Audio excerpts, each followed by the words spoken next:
എങ്ങനെയാണ് അഭിലാഷ് കാര്യങ്ങൾ?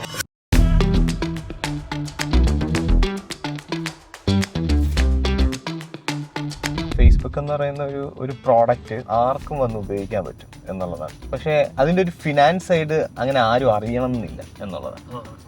How it is functioning എന്നുള്ളത്. ഇതുവരെ ട്രാവൽ ചെയ്തിട്ടുള്ളതിൽ ഏറ്റവും ബ്യൂട്ടിഫുൾ ആയിട്ട് തോന്നിയ അല്ലെങ്കിൽ എക്സ്പീരിയൻസ്ഡ് ആയിട്ട് തോന്നിയ ഏതൊരു മൊമെന്റ് അല്ലെങ്കിൽ ഏത് ട്രാവലാണ്, എവിടത്തേക്കാണ്?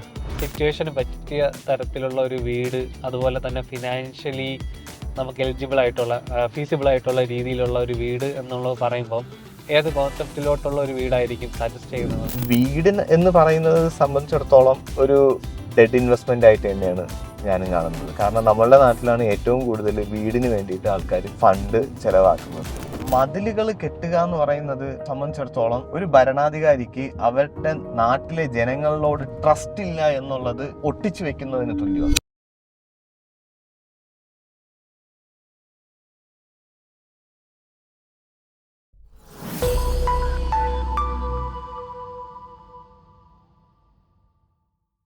ഇപ്പം എനിക്കറിയാവുന്ന അബ്രാർ എന്ന് പറയുന്നത് ഒരു ആർക്കിടെക്റ്റ് ആണ്, അതുപോലെ ഒരു ഡിസൈനേഴ്സ് കമ്മ്യൂണിറ്റിയുടെ ഒരു ഫൗണ്ടറാണ്, അതുപോലെ ഓളം എന്നുള്ള ഒരു ഫെസ്റ്റിവല് അതിൻ്റെ ഒരു ഫൗണ്ടറാണ്.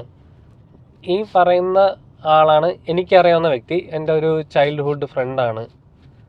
പക്ഷേ കാണുന്ന ഓഡിയൻസിന് അബ്രാർ ആരാണെന്ന് അബ്രാർ മറ്റുള്ളവരെ പരിചയപ്പെടുത്തുമ്പോൾ എന്തായിട്ടായിരിക്കും പരിചയപ്പെടുത്തുന്നത്? ഒരു ഒറ്റ വാക്കില് അറിയപ്പെടണം എന്നുണ്ടെങ്കിൽ എനിക്ക് 2-3 പേരുകൾ എൻ്റെ മേൽ ചാർത്താൻ എനിക്ക് ആഗ്രഹമുണ്ട്. അതായത് ഒരു ആർക്കിടെക്റ്റായിട്ട് അറിയപ്പെടുന്നതിൽ സന്തോഷമുണ്ട്, ആർട്ടിസ്റ്റായിട്ട് അറിയപ്പെടുന്നതിൽ സന്തോഷമുണ്ട്, ഒരു ഡിസൈൻ സ്ട്രാറ്റജിസ്റ്റ് ആയിട്ട് അറിയപ്പെടുന്നതിൽ സന്തോഷമുണ്ട്, പിന്നെ ഒരു പൊളിറ്റീഷ്യൻ ആവണം എന്ന് ആഗ്രഹമുണ്ട്. എന്ന് വെച്ച് കഴിഞ്ഞാൽ ഈ പൊളിറ്റീഷ്യനൊക്കെ ആവണം എന്ന് ആഗ്രഹിക്കാൻ കാരണം എന്ന് പറയുന്നത്, അതായത് നമ്മളുടെ വേവ് ലെങ്ത്തിൽ ജീവിക്കുന്ന ആൾക്കാരെ റെപ്രസെൻ്റ് ചെയ്യുന്ന അവർക്ക് വേണ്ടിയിട്ടുള്ള പോളിസീസും ഒക്കെ വരുന്ന ഒരു അന്തരീക്ഷം ഉണ്ടാവണം എന്നുള്ളത്. ഇപ്പം കാരണം നമ്മളെ ബാധിക്കുന്ന പല ആൾക്കാരും നമ്മളെ നാട് വിട്ട് പോവുകയാണ്. അപ്പം അവരൊക്കെ തിരിച്ച് പിന്നോട്ട് വരിക എന്നുള്ളത് എന്ന് വെച്ചാൽ നമ്മുടെ നാടിനെ വളർത്തുന്നതിന് വേണ്ടിയിട്ട് അവരൊക്കെ ഭാഗമാവുക എന്നുള്ളത്. അപ്പോൾ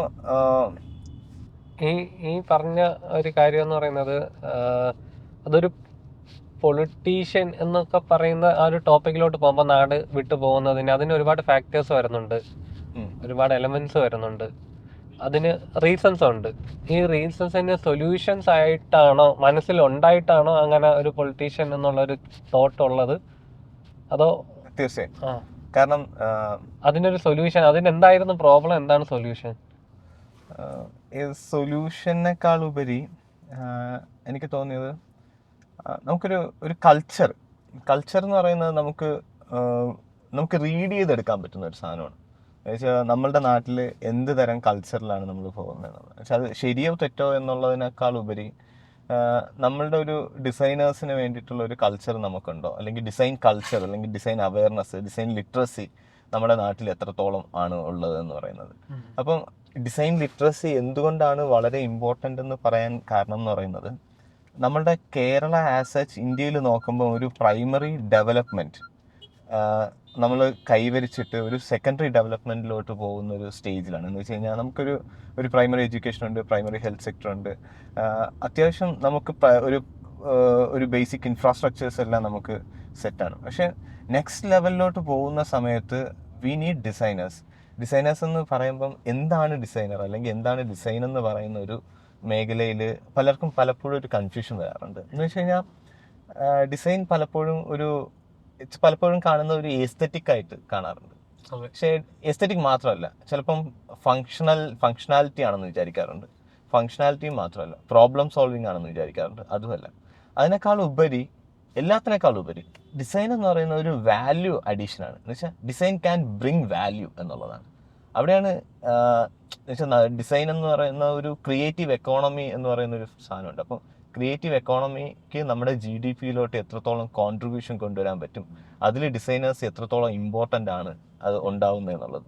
എന്ന് വെച്ച് കഴിഞ്ഞാൽ ഒരു വാല്യൂ അഡീഷൻ എന്ന് പറഞ്ഞാൽ നമുക്കിപ്പോൾ ഒരു കസേര ഡിസൈൻ ചെയ്യണം എന്ന് വിചാരിച്ചു. കസേര ഡിസൈൻ ചെയ്യാൻ വേണ്ടിയിട്ട് അതിൻ്റെ പ്രോബ്ലം ഓൾറെഡി നമ്മൾ സോൾവ് ചെയ്ത് കഴിഞ്ഞു. എന്ന് വെച്ച് കഴിഞ്ഞാൽ അത് ഇരിക്കുക എന്നുള്ളൊരു ചാരി ഇരിക്കുക, അപ്പോൾ എർഗണോമിക്കലി ഇരിക്കുക എന്നുള്ളതാവാം വേറെ രീതിയിൽ. അതിൻ്റെ ഫങ്ഷനാലിറ്റി കഴിഞ്ഞു, അപ്പോൾ അതിൻ്റെ പ്രോബ്ലം സോൾവ് ചെയ്ത് കഴിഞ്ഞിട്ടുണ്ട്.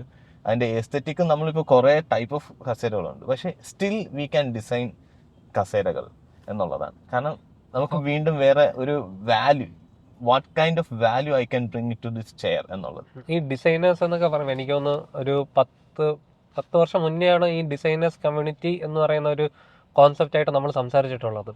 അന്ന് എനിക്ക് തോന്നുന്നു ഇതൊരു ന്യൂ ഐഡിയ ആയിരുന്നു കംപ്ലീറ്റ്ലി. ആ ഒരു പോയിന്റിലും എനിക്ക് ആദ്യമായിട്ട് കേൾക്കുമ്പോഴും ഓക്കെ, ആർക്കിടെക്ട്സ്, ഡിസൈനേഴ്സ് എന്നുള്ളൊരു കോൺസെപ്റ്റിൽ വരുന്ന ഒരു ടെർമിനോളജിയാണ് ഡിസൈനേഴ്സ് എന്ന് പറയുന്നത്. ഈ പറയുമ്പം തന്നെ ഡിസൈൻസ് എന്ന് പറയുന്നത് കുറച്ചും കൂടെ ഒരു അംബ്രല്ല ടേം ആയിട്ടാണ് വരുന്നത് അല്ലേ? ആ അംബ്രല്ല ടേം. അപ്പം ഈ പറയുന്ന ഡിസൈനേഴ്സിൻ്റെ അകത്ത് എന്തൊക്കെ ഇൻവോൾവ് ആവാം? ഇപ്പം അന്ന് നമ്മൾ സംസാരിക്കുമ്പോൾ അല്ലെങ്കിൽ ഇപ്പോഴും എനിക്ക് നമ്മൾ തമ്മിലുള്ള ഒരു സംഭാഷണത്തിൽ തന്നെ ഫിനാൻസ് പ്രൊഫഷൻസ് ഈ ഡിസൈനേഴ്സ് എന്നുള്ള ഒരു ടേമിൽ വരുന്നതാണ് എന്നുള്ള ഒരു പെർസ്പെക്റ്റീവൊക്കെ നമ്മൾ സംസാരിച്ചിട്ടുണ്ട്. അപ്പം ഈ പറയുന്ന ആർക്കിടെക്ചറൽ അല്ലെങ്കിൽ ക്രിയേറ്റീവ് സൈഡ് എന്ന് പറയുന്നത് നമ്മൾ ഈ കാണുന്ന ആർട്ടിസ്റ്റ് എന്നുള്ള രീതിയിൽ മാത്രമല്ല, ആർട്ടിസ്റ്റ് ഇൻ ദ സെൻസ് നമുക്ക് പല പ്രൊഫഷനിൽ ഇത് ഇൻവോൾവ് ആണ്. ഈ പറഞ്ഞ കണക്ക് നേരത്തെ പറഞ്ഞ എക്സാമ്പിൾ അനുസരിച്ചിട്ട് ഓൾറെഡി കുറേ കാര്യങ്ങൾ പ്രോബ്ലം സോൾവ് ചെയ്ത്, അത് പക്ഷേ എലിവേറ്റ് ചെയ്യാൻ വേണ്ടി അല്ലേ? ഇപ്പം പറഞ്ഞ കണക്കാണെങ്കിൽ നമുക്ക് നെക്സ്റ്റ് ലെവലിലോട്ട് കൊണ്ടുപോകാനാണ് പുതിയ പുതിയ ഡിസൈൻസ് വേണ്ടത്. അപ്പം ഈ പറയുന്ന ടെർമിനോളജീസ് ടേമിൻ്റെ അകത്ത് വരുന്ന ഫിനാൻഷ്യൽ പ്രൊഫഷണൽസ് എങ്ങനെ അതിൽ ഇൻവോൾവ് ആവും അബ്രാൻ്റെ പെർസ്പെക്റ്റീവിൽ? നമ്മളുടെ നാട്ടിൽ ഡിസൈനേഴ്സ് എന്ന് പറയുന്നത് ഡിസൈനിന് അധികം ഡിമാൻഡ് ഇല്ലാത്തിടത്തോളം കാലം ഡിസൈനേഴ്സിന് സർവൈവ് ചെയ്യാനും വളരെ ബുദ്ധിമുട്ടായിട്ടുള്ള ഒരു നാടാണ്. അപ്പം ഡിസൈൻ മാർക്കറ്റ് ഭയങ്കര വീക്കാണ്. അപ്പോൾ ആ ഡിസൈൻ മാർക്കറ്റ് ഒന്ന് ഡെവലപ്പ് ചെയ്യണമെങ്കിൽ ഡിസൈനേഴ്സിന് കിട്ടുന്ന വേജസ് ഭയങ്കര ഇമ്പോർട്ടൻ്റ് ആണ്. ഡിസൈനേഴ്സ് ഇപ്പോൾ ഒന്നുകിൽ നമ്മൾ ഡിസൈനേഴ്സ് ഏതെങ്കിലും ഒരു ഫേമിലോ അല്ലെങ്കിൽ ഡിസൈൻ കമ്പനീസിൽ വർക്ക് ചെയ്യുന്നുണ്ടാവും, ഇല്ലെങ്കിൽ ആ ഡിസൈൻ സ്ഥാപനം നടത്തുന്ന ഡിസൈനേഴ്സ് ഉണ്ടാവും. പക്ഷെ ഇവർക്ക് എത്രത്തോളം മിനിമം വേജസ് കിട്ടുന്നുണ്ട് നമ്മുടെ നാട്ടിൽ പ്രാക്ടീസ് ചെയ്യുന്ന സമയത്ത്, അല്ലെങ്കിൽ അവർക്ക് ഫീ ആയിട്ട് എത്രത്തോളം കിട്ടുന്നുണ്ട് എന്ന് വെച്ച് കഴിഞ്ഞാൽ ഡിസൈനിന് വാല്യൂ ഇല്ലാത്തിടത്തോളം കാലം ഡിസൈനിന് വാല്യൂ ചെയ്യത്തില്ല. എന്ന് വെച്ച് കഴിഞ്ഞാൽ ഫീ കൊടുക്കുന്നതും ഭയങ്കര കുറവാണ്. അപ്പം ഡിസൈൻ ഒരു സംഭവത്തിൽ ഡിസൈൻ തിങ്കിങ് വരുന്നതോടുകൂടി അതിൻ്റെ വാല്യൂ മാറുവാണ് എന്നുള്ളത് നമ്മളുടെ ജനങ്ങൾക്ക് ധാരണ വരുന്നതും ഒരു അവയർനെസ് വരുമ്പോഴാണ് നമ്മളുടെ ഇവിടെ ഡിസൈനേഴ്സിനെ അല്ലെങ്കിൽ ആ ഡിസൈൻ തിങ്കിങ് അവർ ചെയ്യുന്ന ഓരോ പ്രവർത്തികളിലോട്ടും ഇൻ്റഗ്രേറ്റ് ചെയ്യാൻ പോകുന്നത്. അത് ഇൻ്റഗ്രേറ്റ് ചെയ്യുന്നതോടുകൂടി നമുക്കുണ്ടാവാൻ പോകുന്ന മാറ്റം എന്ന് പറയുന്നത് ഒരു ഗ്ലോബലി കോമ്പറ്റീറ്റീവ് ആവുക എന്നുള്ളതാണ്. വെച്ചാൽ നമുക്ക് ഗ്ലോബൽ പ്രോഡക്ട്സ് ഉണ്ടാകും. വെച്ചാൽ ബാക്കിയുള്ള നാട്ടുകൾക്ക് വെച്ചാൽ ഒരു ലോക്കലി ഇൻ്റർനാഷണൽ ആയിട്ടുള്ള പ്രോഡക്ട്സ് നമുക്ക് ഫോം ചെയ്യാം. വെച്ചാൽ അതൊരു ഗ്ലോബൽ സ്റ്റാൻഡേർഡ്സ് ഒക്കെ ഉണ്ടാവുന്ന. അപ്പോൾ നമ്മളുടെ നാട്ടിൽ നിന്നുണ്ടാക്കുന്ന സംഭവങ്ങൾ വെളിനാടുകളിലും മറ്റ് രാജ്യങ്ങളിലും ഒക്കെ പോയിട്ട് അവിടെ ആൾക്കാർക്ക് ആഗ്രഹം തോന്നുന്നത്, മോഹം തോന്നുന്നതായിട്ടുള്ള സംഭവങ്ങൾ നമുക്കിവിടെ നിർമ്മിക്കാൻ പറ്റണം, അല്ലെങ്കിൽ ഉണ്ടാക്കാൻ പറ്റണം. അതോടുകൂടി നമ്മളുടെ നാട്ടിലെ ഡിസൈനേഴ്സ് വളരുന്ന രീതിയിലാണ്. അല്ല ഞാൻ ചോദിച്ചതെന്ന് പറയുമ്പോൾ ഈ പറയുന്ന ഡിസൈനേഴ്സ് എന്നുള്ളൊരു ടേമിന്റെ അകത്ത് പല പ്രൊഫഷൻസ് ഇൻക്ലൂഡഡ് ആവാം അല്ലേ? അതെ അതെ അതെ. എനിക്കൊന്ന് ഫിനാൻസ് പ്രൊഫഷൻസ് ഇതിൽ ഇൻക്ലൂഡഡ് ആവും? തീർച്ചയായും. ഒരു അതെന്തുകൊണ്ട് ഫിനാൻഷ്യൽ ഡിസൈനേഴ്സ് എന്ന് പറയുന്ന ഒരു സാധനം തന്നെ നമുക്ക് വരുന്നൊരു സംഭവമാണ്. എന്ന് വെച്ച് കഴിഞ്ഞാൽ ഇപ്പം ഫോർ എക്സാമ്പിൾ ഈ ഡിസൈൻ എന്ന് പറയുന്നത് നമ്മൾ അതിനെ ഒരു രൂപരേഖ ക്രിയേറ്റ് ചെയ്യാൻ പറ്റുന്നു എന്നൊക്കെ പറയാൻ വേണമെങ്കിൽ നമുക്ക് ഇപ്പം എൻ്റെ ഒരു പേഴ്സണൽ ഫിനാൻസ് ഉണ്ടാവും. ഇപ്പം എനിക്കിപ്പം അതിൽ ക്രിയേറ്റീവ്ലി എനിക്കുണ്ടാവുന്ന ജനറേറ്റ് ചെയ്യുന്ന വെൽത്ത് അത് ഏതൊക്കെ രീതിയിൽ എനിക്ക് ഉപയോഗിക്കാൻ പറ്റും, അതിനെ ഡിസൈൻ ചെയ്ത് തരാൻ പറ്റും നമുക്ക്.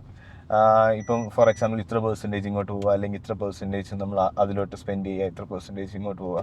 നമുക്ക് ഇതിനെ തന്നെ ഈവൻ ഇൻവെസ്റ്റ്മെൻറ്റ് ഓപ്പർച്യൂണിറ്റീസിൽ തന്നെ നമുക്കത് എങ്ങനെയൊക്കെ രീതിയിൽ നമുക്കതിനെ ഡിസൈൻ ചെയ്യാൻ പറ്റും എന്നുള്ളത്. അപ്പോൾ സോ ആ ഒരു പ്ലാനിങ്ങും ഡിസൈനിങ്ങും കാരണം പക്ഷേ ഇത് എൻ്റെ ഒരു എക്സ്പെർട്ടൈസ് മേഖലയല്ല ഈ ഫിനാൻഷ്യൽ ഡിസൈൻ എന്ന് പറയുന്നത്. അപ്പം നിങ്ങൾ ആക്ച്വലി അതിൽ കുറേ കൂടെ എക്സ്പെർട്ടൈസ് ആയിട്ടുള്ള ആൾക്കാരാണ് ഫിനാൻഷ്യൽ ഡിസൈനിങ്. അപ്പം so I can seek help from you. അപ്പോൾ അവിടെയാണ് ആക്ച്വലി ഒരു കൊളാബറേഷൻ എന്ന് പറയുന്ന ഒരു സംഭവം ഹാപ്പൻ ചെയ്യുന്നത്. അപ്പം നമുക്ക് നിങ്ങളുടേതായിട്ടുള്ള എന്ന് വെച്ചാൽ ഡിസൈനേഴ്സ് എന്ന് പറയുന്നത് ഓരോ ആൾക്കാരും ഡിസൈനേഴ്സാണ്. അതേപോലെ ഓരോ ആൾക്കാരും ഏതൊക്കെ മേഖലകളിലാണ് എക്സ്പെർട്ടൈസ്, അവൻ്റെ ഡിസൈൻ എക്സ്പെർട്ടൈസ് ഏത് മേഖലയിലാണെന്നുള്ളത് കണ്ടെത്തുക, ഒപ്പം എക്സ്പേർട്ടായിട്ടുള്ള ഡിസൈനേഴ്സുമായിട്ട് കൊളാബറേറ്റ് ചെയ്യുക എന്നുള്ളതാണ്. അപ്പം നമ്മൾ ചെയ്യുന്ന ഈച്ച് ആൻഡ് എവറി തോട്ട്സിൽ നമുക്ക് ഡിസൈൻ ഇൻ്റഗ്രേഷൻ കൊണ്ടുവരാൻ പറ്റുകയും നമുക്ക് ഉണ്ടാവുന്ന പ്രോഡക്ട്സ് അത്രത്തോളം ഒരു അൺബീറ്റബിൾ സംഭവമായിട്ട് മാറുകയും ചെയ്യും. അവിടെ എനിക്ക് ഭയങ്കര ഇഷ്ടപ്പെട്ട ഒരു കോൺസെപ്റ്റ് ആയിരുന്നു. എനിക്ക് തോന്നുന്നു ഈ ഡിസൈനേഴ്സ് കമ്മ്യൂണിറ്റിയിൽ എങ്ങനെയാണ് ഫിനാൻസ് ഇതിൽ ഇൻക്ലൂഡ് ആവുന്നെന്നുള്ളൊരു നമ്മുടെ ഒരു ഡിസ്കഷനിൽ ഇത് പറഞ്ഞ കണക്ക് ഒരു പുതിയ പെർസ്പെക്റ്റീവാണ് ഫിനാൻഷ്യൽ ഡിസൈനിങ്. ഈ ഒരു കോൺസെപ്റ്റിൽ തന്നെയാണ് ഏത് പ്രൊഫഷൻ എനിക്ക് തോന്നുന്നു ഒരു ഡിസൈനർ ആണ് ബേസിക്കലി പറയുകയാണെങ്കിൽ ആ ഒരു കോൺസെപ്റ്റിൽ നമ്മൾ സംസാരിക്കുകയാണെങ്കിൽ അല്ലേ. അപ്പൊ ആ ഒരു വലിയൊരു പെർസ്പെക്റ്റീവ് അതിലുണ്ട്, ഡിസൈനേഴ്സ് ബീയിങ് എ ഡിസൈനർ. അതെനിക്ക് തോന്നുന്നു ഇപ്പം ഒരു ക്രിയേറ്റീവ് ഫീൽഡ് അല്ല. നമ്മളിപ്പം പലപ്പോഴും പറയുന്ന കണക്ക് ഫിനാൻസ് പ്രൊഫഷൻസ് ഫോർ എക്സാമ്പിൾ നമ്മൾ പറയുമ്പോൾ അതൊരു ക്രിയേറ്റീവ് ഏരിയ അല്ല എന്ന് വിചാരിക്കുന്ന ഒരു കോൺസെപ്റ്റ് ഉണ്ട്. പക്ഷേ അവിടെയും ഈ ഡിസൈനർ എന്നുള്ളൊരു കോൺസെപ്റ്റ് വരുമ്പോൾ ക്രിയേറ്റിവിറ്റി ഉണ്ട്. അവിടെ ഒരു കമ്മ്യൂണിറ്റി ഡെവലപ്പ് ചെയ്യാനും കൊളാബറേറ്റ് ചെയ്യാനും കാര്യങ്ങളെല്ലാം വരുന്നുണ്ട് എന്നുള്ളതാണ്. അപ്പം ഈ ഡിസൈനേഴ്സ് കമ്മ്യൂണിറ്റി നമ്മളൊരു 10 വർഷം മുന്നേ കണ്ട ഒരു തുടങ്ങിയപ്പോൾ വന്നപ്പോൾ തൊട്ട് ഇതിലുള്ള ഒരു ഡെവലപ്മെൻറ്റ് ഏറ്റവും ആ ഒരു ഡെവലപ്മെൻറ്റിൻ്റെ ഡിഫറൻസ് 10 വർഷത്തിലുള്ള ജേർണി എങ്ങനെയായിരുന്നു? ഡിസൈനേഴ്സ് കമ്മ്യൂണിറ്റി എന്ന് പറയുമ്പം നമ്മളെ സംബന്ധിച്ചിടത്തോളം തുടക്കം നമ്മളുടെ ഒരു ആശയത്തിൽ ഒരു ആ പേര് സൂചിപ്പിക്കുന്നത് പോലെ തന്നെ ഒരു ഡിസൈനേഴ്സിന് വേണ്ടിയിട്ട് ഒരു കമ്മ്യൂണിറ്റി ഉണ്ടാക്കുക എന്നുള്ളതാണ്. അതാണ് നമ്മളുടെ ഡ്രീം എന്ന് പറയുന്നത്. ഇപ്പോഴുള്ള ഡ്രീം അതാണ്. പക്ഷെ എങ്ങനെ ഉണ്ടാക്കും, അത് എങ്ങനെയാണ് ആൾക്കാരെ കണക്ട് ചെയ്യുന്നത് എന്നുള്ളത് നമ്മളിപ്പോഴും ഇപ്പോൾ ഇത്രയും വർഷങ്ങൾ പിന്നിടുമ്പോഴും നമ്മളത് പഠിച്ചുകൊണ്ടിരിക്കുന്നതേ ഉള്ളൂ. പക്ഷേ ആ ലേണിംഗ് എന്ന് പറയുന്നത് വളരെ ഇൻട്രസ്റ്റിംഗ് ആണ്. കാരണം നമ്മൾ തുടക്കം കണ്ട സാധനമല്ല ഇത്രയും വർഷങ്ങൾ പിന്നിടുമ്പോൾ നമുക്ക് കിട്ടുന്ന സംഭവങ്ങൾ.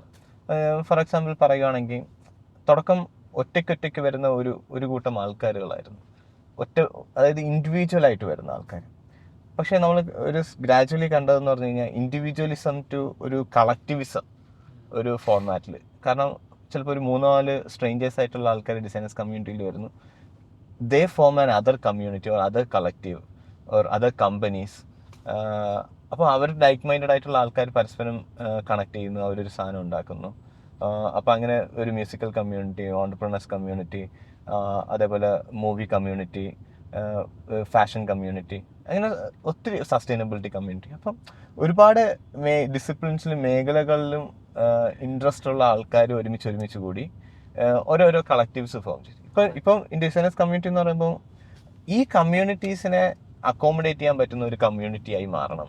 അതായത് നെറ്റ്വർക്കിംഗ് ഒരു ഇമ്പോർട്ടൻസും കൂടെ വരുന്നുണ്ട്. അതെ അതെ അതെ അതെ, അത് തന്നെയാണ് ബേസിക് അജണ്ട അല്ലേ?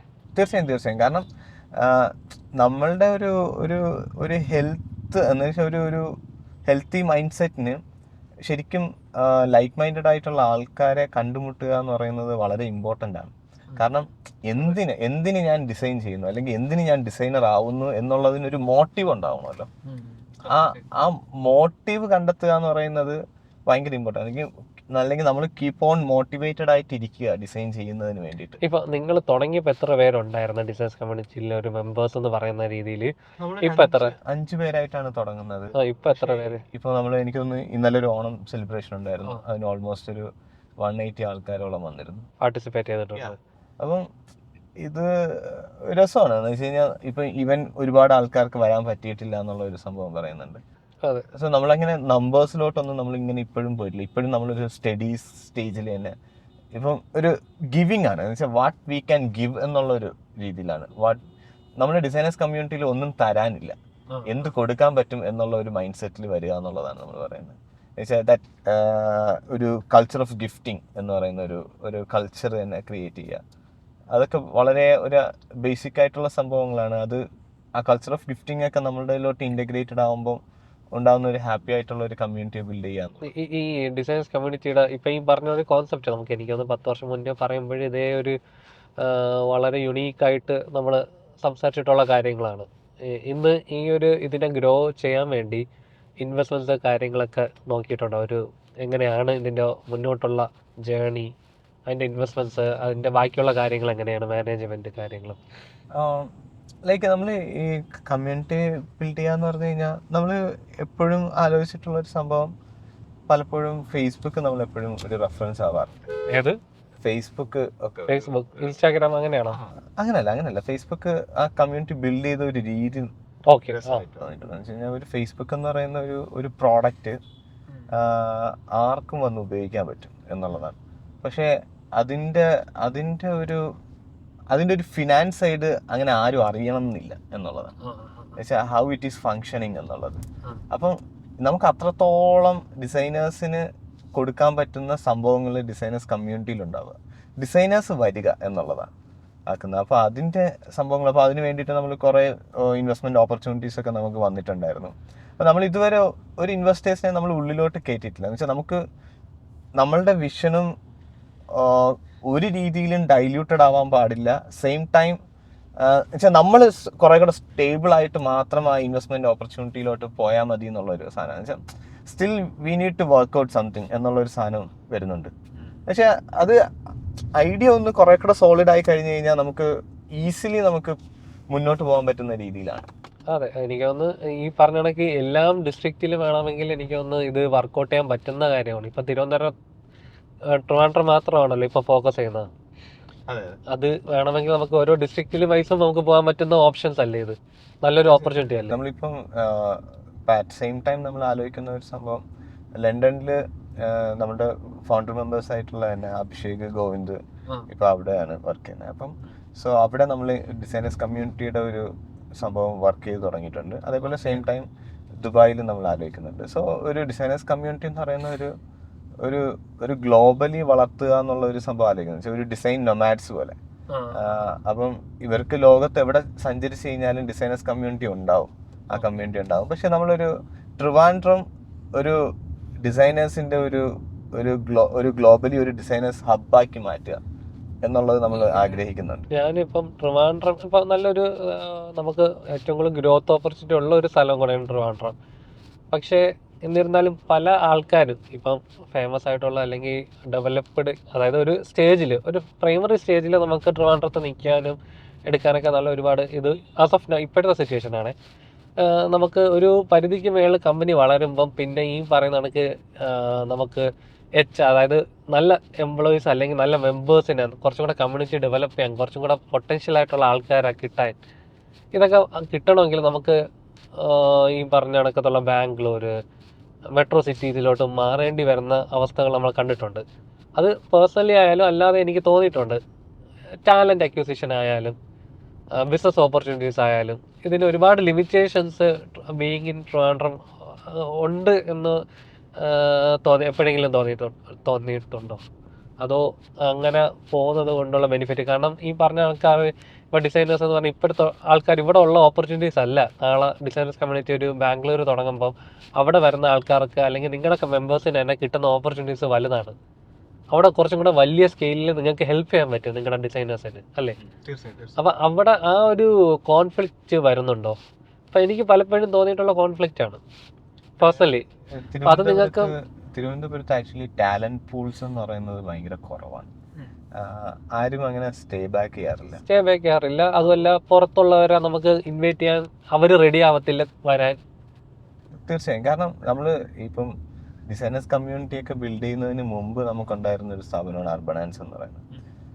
അതിപ്പോഴും റൺ ചെയ്യുന്നുണ്ട്. അപ്പം നമ്മൾ അവിടെ ഫേസ് ചെയ്ത ഏറ്റവും വലിയൊരു ഇഷ്യൂ എന്ന് പറയുന്നത്, നമ്മളുടെ കൂടെ വർക്ക് ചെയ്യുന്ന ആൾക്കാർ ഒരു മാക്സിമം ഒരു 6 months 1 year ഒക്കെ കഴിയുമ്പോൾ അവർ പക്ഷേ വേറെ ബെറ്റർ ഓപ്പർച്യൂണിറ്റീസിന് വേണ്ടിയിട്ട്, അവരുടെ കുറ്റമല്ല. എന്ന് വെച്ച് കഴിഞ്ഞാൽ നമുക്ക് അങ്ങനെ ഒരു സാധനം ഓപ്പർച്യൂണിറ്റീസ് ബിൽഡ് ചെയ്യാനും ഒപ്പം അവരുടെ ഓപ്പർച്യൂണിറ്റിയേക്കാൾ ഉപരി ഒരു സോഷ്യൽ ലൈഫ് ഉണ്ട്. സോഷ്യൽ ലൈഫ് പ്ലസ് അവർക്കൊരു ഗ്രോത്തും ഇവിടെ ഭയങ്കര കുറവാണ് തിരുവനന്തപുരം സംബന്ധിച്ചിടത്തോളം. ഇപ്പൊ നമുക്കിപ്പോൾ ഒരു ഐഡിയ ഇവിടെ ഉണ്ടായി കഴിഞ്ഞ് കഴിഞ്ഞാൽ ആ ഐഡിയ വളർന്നൊരു പ്രോഡക്റ്റ് ആവാൻ വേണ്ടിയിട്ട് എടുക്കുന്ന സമയം, കാലതാമസം എന്ന് പറയുന്നത് മറ്റ് സിറ്റികളെക്കാളും വളരെ കൂടുതലാണ്. അപ്പം അവരുടെ വാല്യുബിൾ ടൈമാണ് ഈ സിറ്റിയിൽ നിൽക്കുന്ന സമയത്ത് അവർക്ക് നഷ്ടപ്പെട്ടു പോകുന്നത്. അപ്പോൾ ഒരു ഐഡിയ ഒരു പ്രോഡക്റ്റ് ആവുന്നതിന് വേണ്ടിയിട്ട് എടുക്കുന്ന ഒരു സമയം, ആ കാലതാമസമാണ് പലപ്പോഴും തിരുവനന്തപുരത്ത് നിന്ന് മാറിപ്പോകുന്നതിനുള്ള സംഭവം. അപ്പോൾ അവിടെയാണ് ആക്ച്വലി നമ്മൾ ആലോചിച്ചതൊക്കെ ഡിസൈനേഴ്സ് കമ്മ്യൂണിറ്റീന് എന്ത് കോൺട്രിബ്യൂട്ട് ചെയ്യാൻ പറ്റും എന്നുള്ളതെന്ന് വെച്ചാൽ ആ ഡിസൈനേഴ്സൊക്കെ ഇവിടെ സ്റ്റേ ബാക്ക് ചെയ്യുന്നതിനും, ഇവിടെ ഡിസൈനേഴ്സ് ഉണ്ടെങ്കിൽ മാത്രമേ നമ്മുടെ നാട് വളരത്തുള്ളൂ. നമ്മുടെ നാട്ടിലെ ഓരോ സംഭവങ്ങളും ഇപ്പം ഫോർ എക്സാമ്പിൾ ഒരു ബേസിക്സ് ആണ്. നമ്മുടെ ഒരു റോഡ് പബ്ലിക് ഇൻഫ്രാസ്ട്രക്ചറിൽ നോക്കുമ്പോൾ റോഡിൽ ഇവിടെ എത്രത്തോളം റോഡുകൾ പെഡസ്ട്രിയൻ ഫ്രണ്ട്ലി ആണ് എന്നുള്ളത്. അതിന് നമ്മൾ അത് കാറിന് വേണ്ടി പ്രയോറിറ്റൈസ് ചെയ്യുന്നത്. ഒപ്പം തന്നെ പെഡസ്ട്രിയൻസിനെ നമുക്ക് പ്രയോറിറ്റൈസ് ചെയ്യാൻ പറ്റുന്നതേ ഉള്ളൂ. പക്ഷെ നമ്മൾ പ്രയോറിറ്റൈസ് ചെയ്യാത്തത് കൊണ്ടാണ് പെഡസ്ട്രിയൻസിന് വെച്ചാൽ നമ്മൾ ഇതുവഴി നടന്നു കഴിഞ്ഞാൽ ചിലപ്പോൾ ഏതെങ്കിലും വണ്ടി ഒന്ന് തട്ടിക്കൊണ്ട് പോകും.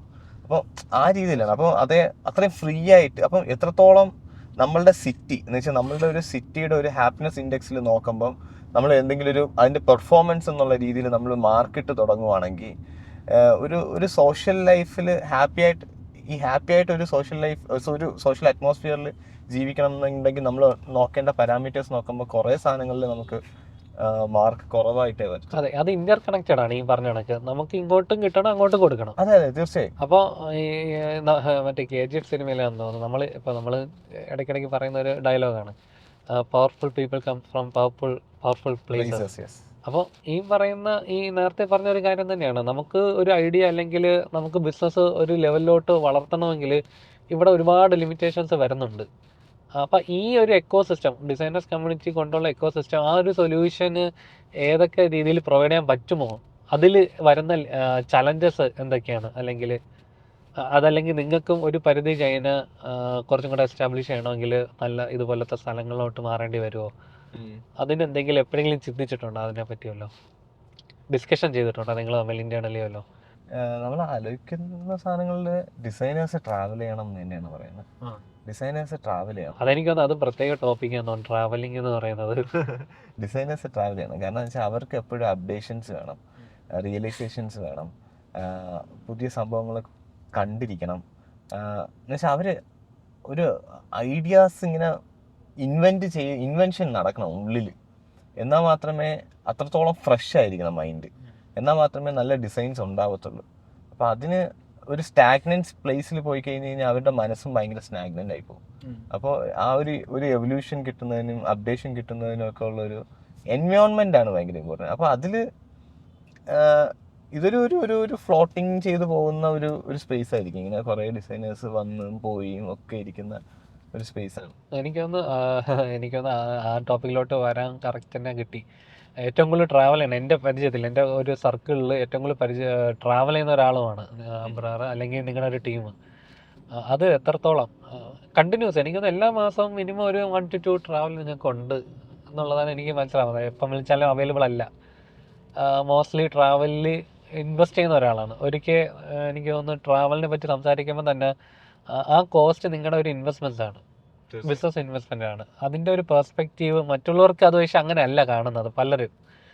ഇപ്പം ഓരോ ബിസിനസ്സിലും ഓരോന്നാണ് ഇൻവെസ്റ്റ്മെൻറ്റ്. അപ്പം ട്രാവൽ എങ്ങനെയാണ് ഒരു ഇൻവെസ്റ്റ്മെൻ്റ് ആക്കാൻ പറ്റുന്നത്? നമ്മൾ പണ്ട് നാടുകളിൽ ഈ എക്സ്പോസ് ഒക്കെ നടത്താറുണ്ടല്ലോ. എന്ന് വെച്ച് കഴിഞ്ഞാൽ പണ്ട് നാടെന്ന് വെച്ചാൽ ഒരു കുറേ നാൾക്ക് മുമ്പൊക്കെ ഞാൻ കുഞ്ഞിലേക്ക് ആകുമ്പോൾ കുറേ എക്സ്പോയൊക്കെ വരാറുണ്ട്. പക്ഷെ പിന്നീട് ഞാൻ പുറത്തോട്ടൊക്കെ സഞ്ചരിച്ചു തുടങ്ങുമ്പോൾ അവിടുത്തെ എക്സ്പോയും നമ്മളുടെ എക്സ്പോസും ഭയങ്കര ഡിഫറെൻ്റ് ആണ്.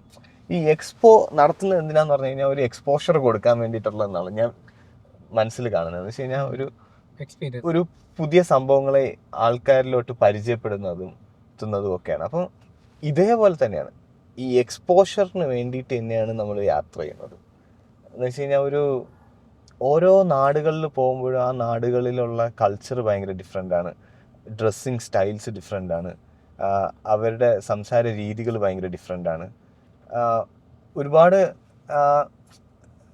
നമ്മളെ വളരെയധികം ഇൻഫ്ലുവൻസ് ചെയ്യുന്നതും ഇൻസ്പയർ ആയിട്ട് ആക്കുന്നതുമായിട്ടുള്ള ഒരുപാട് കാര്യങ്ങൾ നമ്മൾ വിറ്റ്നസ് ചെയ്യുന്നതിന് വേണ്ടിയിട്ട് കാരണമാകാറുണ്ട്. അപ്പം അത് നമ്മളുടെ മൈൻഡിനെ എപ്പോഴും ഭയങ്കര യങ് ആയിട്ട് നിലനിർത്താൻ വേണ്ടിയിട്ട് അത് ഹെൽപ്പ് ചെയ്യും. എന്നെ സംബന്ധിച്ചിടത്തോളം യാത്രകളെന്ന് പറയുന്നത് ഓരോരോ ന്യൂ ചാപ്റ്റേഴ്സ് സ്റ്റാർട്ട് ചെയ്യുന്നതിന് മുമ്പിലുള്ള ഒരു സംഭവമായിട്ടാണ് ഞാൻ കാണുന്നത്. അതായത് അതിൽ എത്ര കോസ്റ്റ് എടുത്താലും അതൊരു ഇൻവെസ്റ്റ്മെന്റ് ആണ്. തീർച്ചയായും. കാരണം ഞാൻ ഇങ്ങനെ എൻ്റെ ലൈഫിൽ ഞാൻ ഇങ്ങനെ ആലോചിക്കുന്ന ഓരോ ചാപ്റ്റേഴ്സ് എന്ന് പറയുന്നത്, ചാപ്റ്റേഴ്സ് ഓഫ് ലൈഫ് എന്ന് പറയുന്നത് ഒരു ട്രാവലിൻ്റെ ഇടയിലുള്ള 2 ട്രാവലുകൾക്കിടയിലുള്ള ഒരു പോർഷൻ ആയിട്ടാണ്. അപ്പം ഒരു ട്രാവലിന് മുമ്പ് ഞാൻ അതേവരെയുള്ള സാധനങ്ങളെല്ലാം ചെയ്തു തീർക്കാനുള്ളതെല്ലാം ചെയ്തു തീർക്കും. എന്നിട്ട് അടുത്ത ട്രാവലിൽ പോകും. എന്നിട്ട് ഞാൻ ചെയ്യുന്നത് ഈ ട്രാവൽ പോയിട്ട് എന്ന് തിരിച്ചു വരണം എന്നുള്ളത് ഞാൻ ആഗ്രഹിക്കാറില്ല. ആ ട്രാവലിലായിരിക്കും ഞാൻ എൻ്റെ ഗോൾ സെറ്റിങ്ങും നെക്സ്റ്റ് ചാപ്റ്ററിന് വേണ്ടിയിട്ടുള്ള ഗോൾ സെറ്റിങ്ങും ബാക്കി കാര്യങ്ങളുമായിട്ടായിരിക്കും. അത് ആ സാധനങ്ങൾ എനിക്കൊരു പോയിന്റിൽ മനസ്സിലാവും, ഓക്കെ ഇനി തിരിച്ച് നാട്ടിൽ പോകാനുള്ള സമയമായി. അപ്പം തിരിച്ച് ഞാൻ നാട്ടിലോട്ട് വരും.